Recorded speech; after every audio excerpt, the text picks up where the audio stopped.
culture avec Patrice Rondel, parce qu'il y en a plein les pages de la presse, forcément, ce matin aussi. Notamment dans le Parisien, avec une question, faut-il faire payer l'entrée des cathédrales? Ce serait un moyen de financer le patrimoine. La restauration. Alors l'idée a germé dans le cortex de Stéphane Bern, dont je rappelle qu'il est chargé d'une mission patrimoine par le président de la République. Et ça provoque un débat avec l'évêque de Pontoise, qui lui est contre ce matin. Alors que dit Stéphane Bern? Il dit que la France est le seul pays où l'accès aux cathédrales est gratuit. Il dit que on va pas faire payer les fidèles demain, on va pas faire payer pour aller à la messe. Mais en dehors des heures de messe, si je puis dire, on pourrait faire payer 2 € par exemple. Mais alors tout le monde viendra visiter les cathédrales pendant les offices.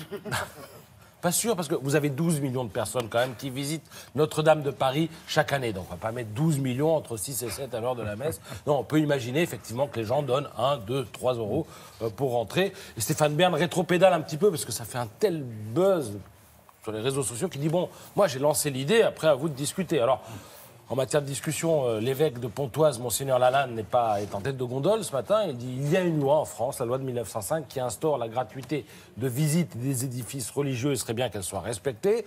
Il dit ensuite que c'est l'esprit de la foi chrétienne que de laisser, c'est vrai, les lieux de culte ouverts. Et de faire la quête aussi quand même. Et de faire la quête quand même, oui, au passage. Hein, voilà. Là, ce serait une quête forcée en quelque sorte. Puis alors... L'évêque de Pontoise va même plus loin. Il dit comment différencier un fidèle d'un touriste? J'ai vu au Mont-Saint-Michel des gens venir en touriste et, devant la beauté des lieux, trouver le chemin de Dieu. Le problème de la croix et de la bannière. Hein. Alors, toute autre chose maintenant, ça va intéresser Thomas. Il y a une rubrique dans le journal CB News qui s'intitule Joe la pompe. Joe la pompe, c'est vous êtes publicitaire, vous créez une publicité et puis on vous pompe l'idée. Quelques années plus tard, vous la retrouvez chez le voisin. Alors, regardez au Brésil, par exemple, en 2000, vous avez cette publicité pour le pain de mie. Et puis 17 ans plus tard, en 2017, cette année, au Venezuela, vous avez l'autre publicité qui arrive, toujours pour du pain. Franchement, ça ressemble. Mais c'est encore plus parlant dans la pub que je vais vous montrer. Enfin, les pubs que je vais vous montrer là.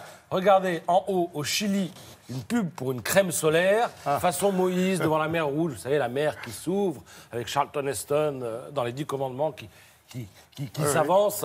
Hein, c'est pour cet exploit que l'attaché de presse de Moïse a pu avoir 3 pages dans la Bible pour lui. Puis alors, en 2017, vous avez le même style de pub pour une crème solaire, et cette fois-ci au Brésil. Voilà, il y a plusieurs exemples dans CB News.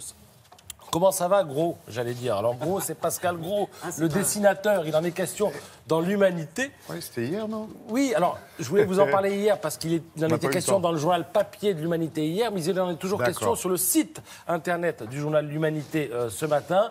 Pourquoi? Parce que Pascal Gros sort une compilation de dessins. Tous ces dessins ont un point commun, c'est l'état des lieux désastreux de notre planète et de nos sociétés. Alors, quelques exemples des dessins de Pascal Gros. Il y a d'abord la couverture du livre, tu vas voir ta note sur TripAdvisor. Ça va venir.